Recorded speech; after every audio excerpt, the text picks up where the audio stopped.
The views expressed on the Nova Society are those of the panelists and guests and do not necessarily reflect the views or opinions of the Phoenix Research Institute or any institution which any panel member is associated. I'd like to welcome everyone back to the Nova Society. I'm your host, Dr. Brooklyn Ann Weldon, and I'm here with the panel.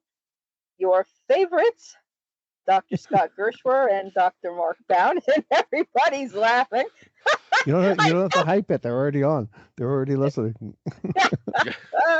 Well, yeah, but you're both laughing, and maybe the audience is laughing too. I don't know. Maybe our listeners, or maybe we're not your favorites, but then, of course, you wouldn't be listening. So maybe nobody's listening. There's just nothing else to listen to. In any event, so today we're going to just go through some issues that we feel are of particular importance, and we'll get back to emails next week. We're going to talk about Taco, the Taco president. Ugly AF bill. The horrible bill and what's tucked in there. So, well, what do you let's start with Taco, okay? Let's start with something. Let's start with Taco. Start with something while I dwindle off and go ruminating. Again. Yeah. We're going to start with Taco. Go ahead, Scott. What do we got with Taco? Tuesday. In case there's anybody who still hasn't heard, I guess bankers in New York started using the term Taco, which is Trump always chickens out. And it's been going on for a while, people talking about Taco every time he pulls a tariff off or does another 90-day delay because the stock market is overreacting or reacting in a way that he doesn't like. He sort of chickens out and says, okay, we're going to give this 90 more days and we get a 90-day reprieve. The markets go up. And it's beginning to affect a lot more than just the tariffs, because now it seems Iran has been playing him, understanding that he chickens out. Is this where that music, dun, dun, dun, is this where that comes in? Is it that dramatic? That Trump should be played by somebody who's a better negotiator than he is. Yeah, Dr. Evil. He's the great deal maker. We'll do it for $1 million. You buy my meme coin and we'll just call it a day. From the get-go, during the campaign, Trump has been calling the JCPOA, which was the deal that Obama made with Iran, the worst deal ever made, and withdrew in 2018, if memory serves. And since then, Iran has been sort of on its own, trying to waffle back and forth between, do we want to be nuclear? Do we not want to be nuclear? And they're building slowly up to get there. Well, for the last 3 months, I guess it is, or since Trump was inaugurated, the Iranians have been enriching uranium to weapons grade levels for 3 months, all the while saying that they're willing to negotiate about it. And Trump was very much, during the campaign and afterwards, that there should be no Iranian enrichment of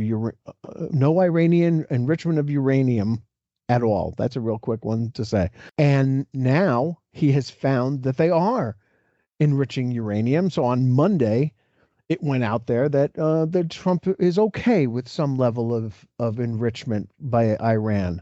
And the State Department says, yeah, we can tolerate a certain amount.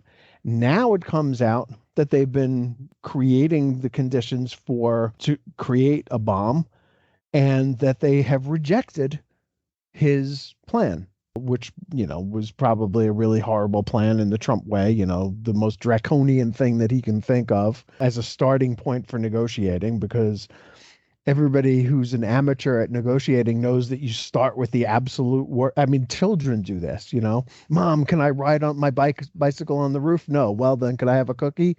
Yes, that makes it seem so much more reasonable to just have a cookie. And that's what Iran has done. They have said, we're going to ride our bike on the roof. And now they're kind of going, well, we want to have uranium enriched to keep our options open. And so Trump has chickened out yet again. Well, I have to admit, when I heard Taco, first thing I thought was Taco Tuesday. I was a little confused as to exactly what it meant. By chance, watching Radical the Unhollow Night on YouTube, may I give a shout out to Radical. He does sovereign citizens and the police cameras things, and it's hilarious. It's absolutely, and he's Dutch, so he's got this Dutch accent, and it is just absolutely hilarious. But anyway, and I noticed it said taco. I said, okay, so I clicked it, and it was a song now. All these Hispanics were singing this taco song about, Trump always chickening out.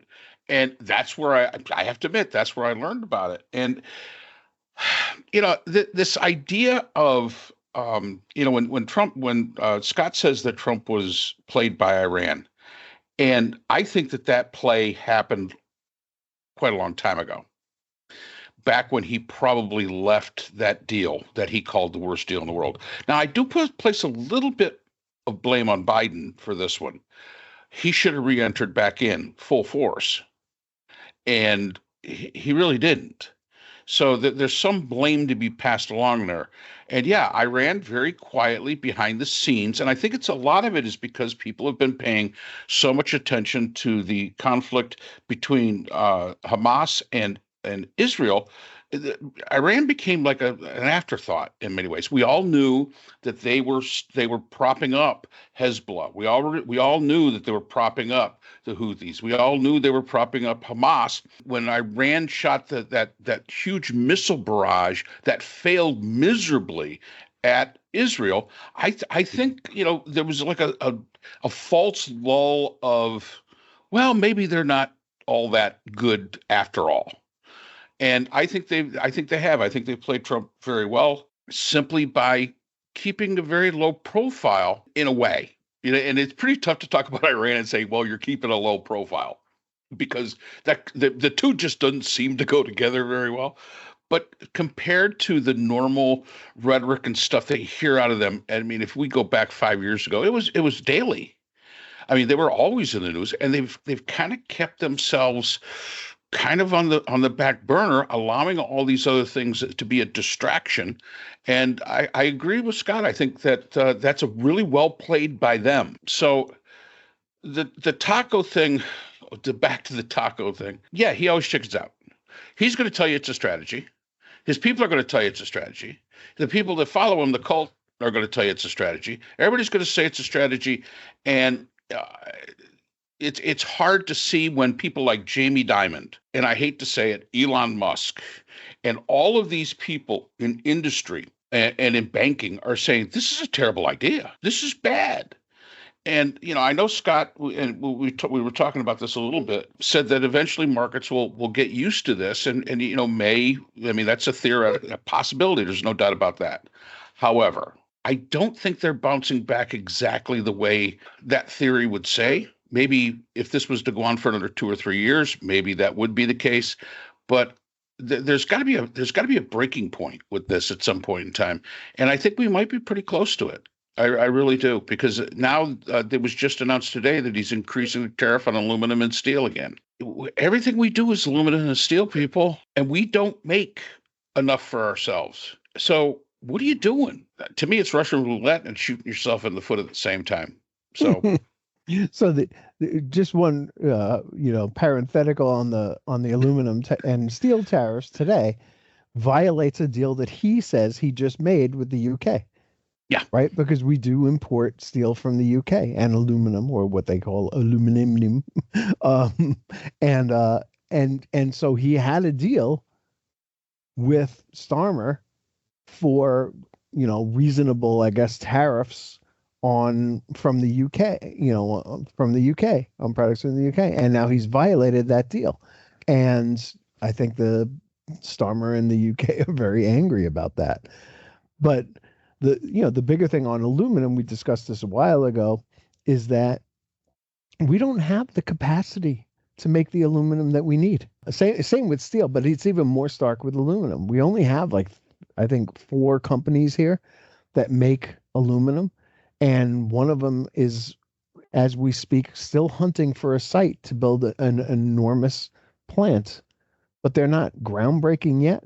They haven't even cited it yet, as far as I can tell from my reading. And they're not going to be ready to create aluminum. So why are we protecting industries that don't exist?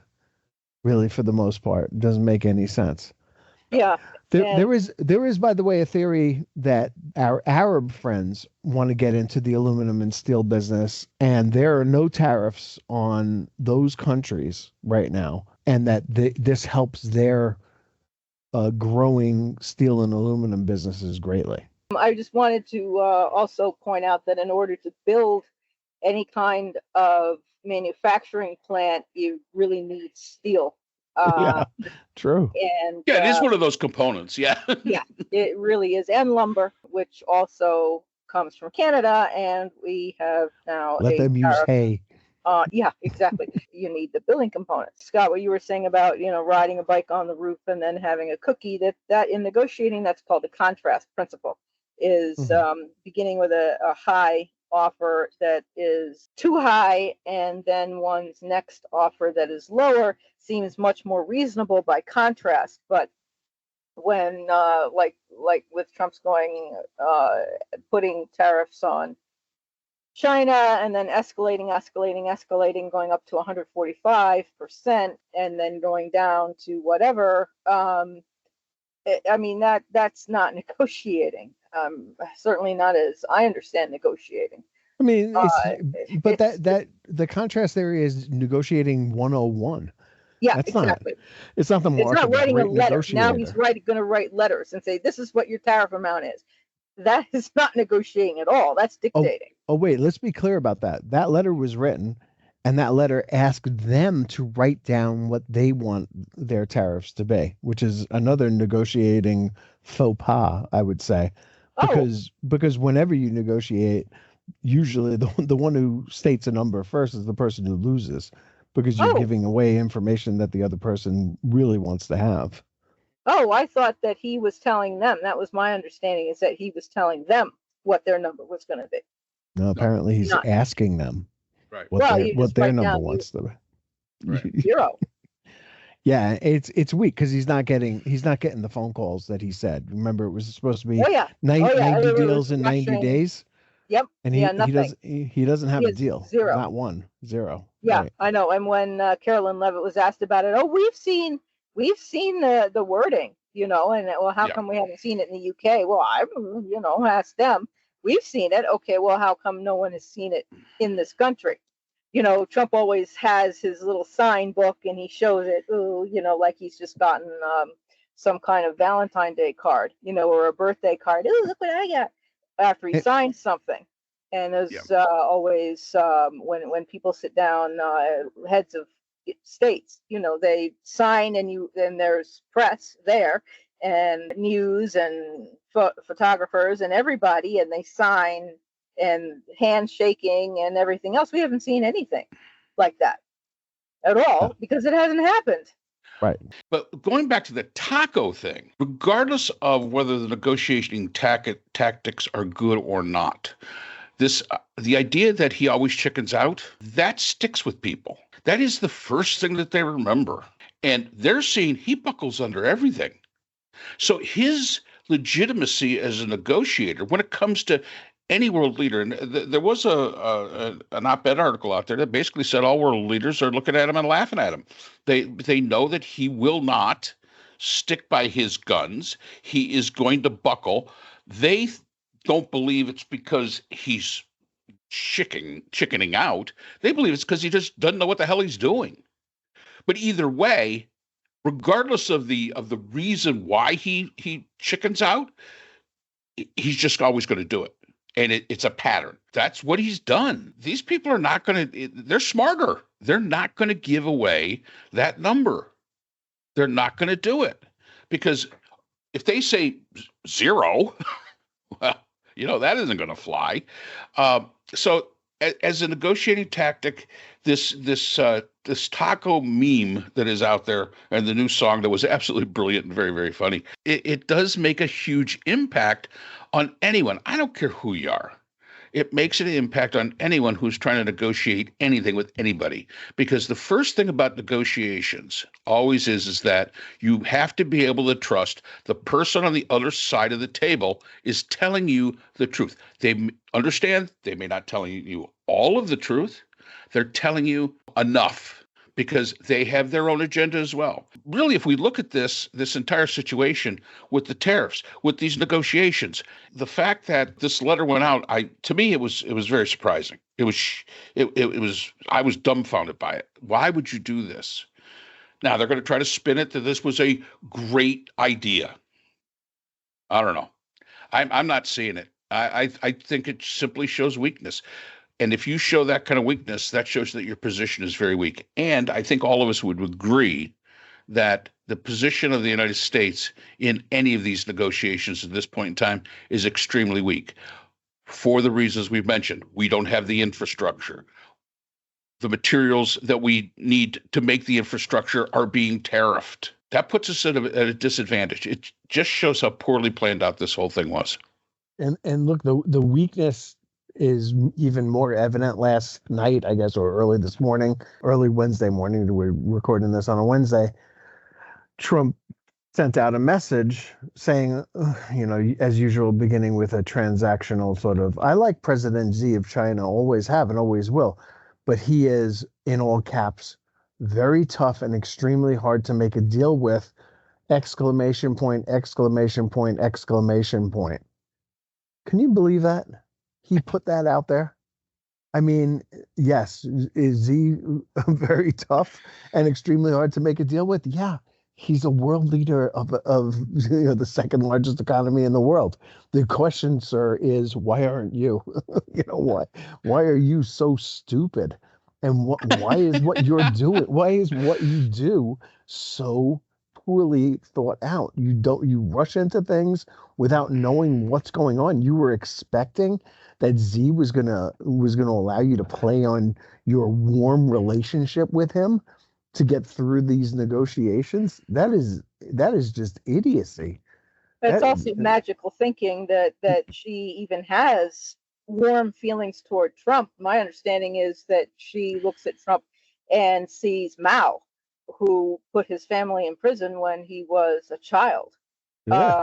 And also canceling all the student visas and of Chinese students and I think deporting Chinese students now and refusing to allow Chinese students to come into the country. That's certainly not going to go over well. And it hurts us worse than them. Of course, we want the best and brightest from China to come live in America. Why wouldn't we? Yeah, from everywhere. Give us your smartest people, young people from anywhere. Bring them over here. I don't care if they're from that island that only has penguins on it. Get the smart penguins here. They do a better job than Trump would. Paint one orange and sit him in the seat, and he'll make better decisions. Right. Z was actually exhausted with Trump because he kept calling him so often. Yeah, and irritated. I'd be irritated too. He started telling him that he had to wash his hair and he couldn't make the meeting. You speak because I have a bone to pick with Mark. Here we go. Well, you called out Biden, and I understand why. I mean, Biden didn't take off some of the tariffs that Trump put on China. Could have and didn't. He didn't go whole hog in negotiating with Iran, as you say. He approached them. They had talks. Well, one of the themes, I think, of the Biden presidency that historians will look at was this idea that democracy is not chaos, and that every time we switch leaders here, we don't just change all philosophies. Trump did that, and Trump is the king of chaos. Right. So Trump wanted to undo everything that Obama did. And right now he wants to undo everything that Biden did. But Biden, being a more mature and seasoned politician, statesman, said, you know what, we're gonna have some continuity here, and we're not gonna whole hog, get rid of everything that Trump did. We're gonna allow China to negotiate away these things, which they did or didn't, apparently, didn't through the 4 years of Biden, and was working with Iran on a plan, while at the same time supporting Israel in knocking down all the Iranian missiles that they were shooting at Israel, and then taking out all of the Iranian defense sites, right? which has made Iran extremely vulnerable. So what Biden really managed to do in his 4 years of office is set us up to win. But he really probably did need another 4 years. Unfortunately, he's just way too old for that, to implement the things that he began in his first term, which turned out, unfortunately, to be his only term, which really put us in a great position to defeat China, defeat Iran, defeat Russia. I mean, Russia, just had their millionth dead apparently, which is insane, in Ukraine. And so yeah, I want to pick that bone with you. Well, and I do understand. And what I say is, and I can understand the sentiment of that. What I would say is that it's sort of like the climate deal, the Paris agreements. There really was no reason why not to start the process. Same thing with the Iranian, getting back into the Iranian nuclear deal, to start the process. Those other things that you mentioned, and they're all very, very true. Aside, I think that showing a little bit more. I don't want to say diplomacy. It just seemed to me, when I think back upon this, it was kind of I think I've only got a one-term move. If he thought he was going to get 2 terms, and I do believe, and again, let us also say that it was shared that he has, stage 4 cancer at this point in time, probably would not have survived through a second term anyway. But he did some moves that I always looked at that said, I only have one term. That's all I've got. Now, I don't know if he thought Trump would be the thing to come back, although he had to know. I mean, the writing was on the wall that Trump was going to be doing this. And there was just some sort of things, because like even if Biden got back into the nuclear deal with Iran, Trump would have voided it immediately once he got in. Same thing with the Paris Agreement. If he got all into the Paris Agreement, Trump would void it when he came back in. There's a whole, because Trump doesn't do that thinking long term. He just comes in and says, that's a terrible deal. We're done with it. And, the hell with the consequences. But some of those moves that he made, like I said, it just seemed to me there was more he could have done, but he was in, I only have 4-year mindset. And I think that hampered him just a little bit. Although I will say, and I said this before, the person that followed Trump had a hard road ahead of him. Person that follows Trump after this term has a hard road. I don't care if they're Republican or if they're Democrat. You got a hard road ahead of you. Now, the one thing I'll take a little bone with Scott is that, yes, we want to defeat Russia. Yes, we want to defeat Iran. We want to work with China. We're the 2 largest economies in the world. We can do together so much good, even though the ideologies of the administrations and the country are different. We can combine together, really can do a lot of good for this world. And I think a lot of people go on the idea of defeating China. I think we've got to learn to live with China, and we've got to coexist with them. They're not going anywhere. Matter of fact, if you look at the way the trends are going, it looks like we're going before they will. Well, if things continue. If we keep electing the people that we're electing, we will do that. Yeah. We're the ones that are going to be off the playing table before they will. And I think that there's an advantage to working with China. Yes, have they cheated us a lot of times? Absolutely. Do we need to be smarter and better about it? Absolutely. But I think the mindset of defeating China, as considering them like Russia or considering them like Iran, until they attack Taiwan and try to take that over, I think the mindset should be coexisting peacefully and in cooperation with China. That would be my take on it. Fair point. I guess that's it for that. Taco Tuesday, here we come. Yep. So thank you, everyone. Can I just say one last thing about the taco thing? Yes. That I think it is the best thing that's come along in a while. And I really do want to start getting red hats with taco written on it. And I really do think, I think it's a great, look, I mean, I think Tim Walz, before they muffled him, had the right idea, right?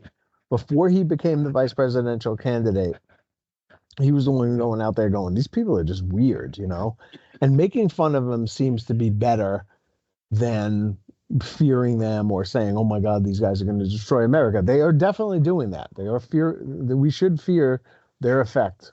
Trump is very bad for the country and the world, but it seems to be more effective. It gets under his skin more when you just make fun of him. And Trump always taking chickens out is a very potent weapon against Trump. I'll end it with that. Thank you, Brooke. Yeah, no problem. Thank you. Yeah, I understand that that is one thing that enrages Trump, is to be seen as weak and ineffective, because he internally recognizes that he is, and he can't tolerate others knowing that he is. And so one point that concerns me very much is that the more world leaders recognize that, and the more they laugh and the more they ignore him, the more impotent he becomes, the more enraged he will be, and the more he's going to turn that inward on his domestic policy. And the more the people hear any critic, anybody who does not produce fealty to him, and it's not loyalty, it's servility and absolute fealty, will suffer. So I just sent something to Scott on Messenger.